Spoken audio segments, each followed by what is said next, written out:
D.C. employees have the day off for Emancipation Day. That's giving Americans a few extra days to do their income taxes this year, due on the 18th, not the 15th. But when you finish writing all those checks, get ready for the internet tax. Oh yeah, oh yeah. I'm Alan Barton. Stand by for a special Facebook edition of Front Page.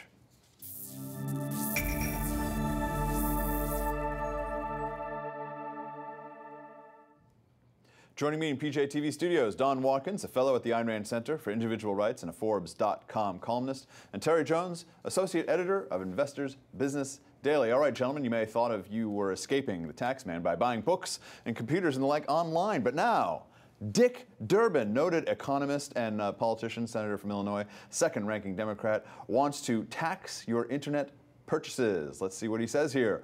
Why should out-of-state companies that sell their products online have an unfair advantage over Main Street? Yes, there you go. Out-of-state companies that aren't paying their fair share of taxes are sticking Illinois residents and businesses with the tab. It's hard to believe that people still think this way. It's just ridiculous. So is taxing online purchases a good way to get people down to shop at Main Street? Terry, what do you think? Amazon, I think, closed immediately one of their warehouses in Illinois instead of pay this tax. Bang, all those people out of work. So that's what it did for employment with Amazon. And that's what it'll do serially from in state after state after state. You know, the idea that somehow the internet companies are getting a free ride is ridiculous. They've had to create a business model that's premised on the idea that they will get the goods to you, ship them to you. They have the added cost, by the way, of shipping things to you. And oh, by the way, a lot of time they have to ship it via UPS or excuse me, U.S. Postal Service.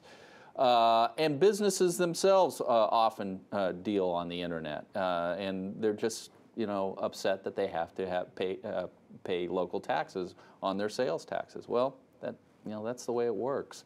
There's no unfair advantage here. I mean, it's just a different business model entirely.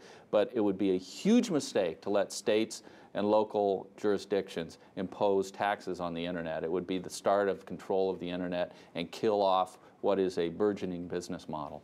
Don, any thoughts here on the internet tax? I mean, I agree with everything Terry said. I would add one factor. Businesses are not taxed. Businesses pay no taxes, no matter what the government does. The taxes are borne ultimately by the consumer because a business can't run at a loss.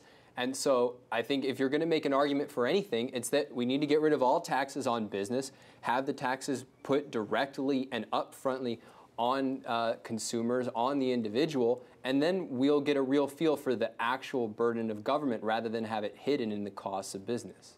All right, thank you, gentlemen. That's all the time we have. Viewers, are you missing the big Washington Tea Party protests? Are you feeling lonely and disconnected as you toil at taxes on Emancipation Day? Not to worry, because on Monday, PJTV will have live tax day coverage of Tea Party events from all over the nation. Why don't you see what's happening with local and state events and hear great commentary from PJTV hosts like Tony Katz, James Polis, and Joe Hicks. Remember, if you like what you see here at Facebook, there's a lot more Front Page over at PJTV.com. Thanks for watching. Please share us with your friends on Facebook. For Terry and Don, I'm Alan Barton. Thanks for watching the Front Page.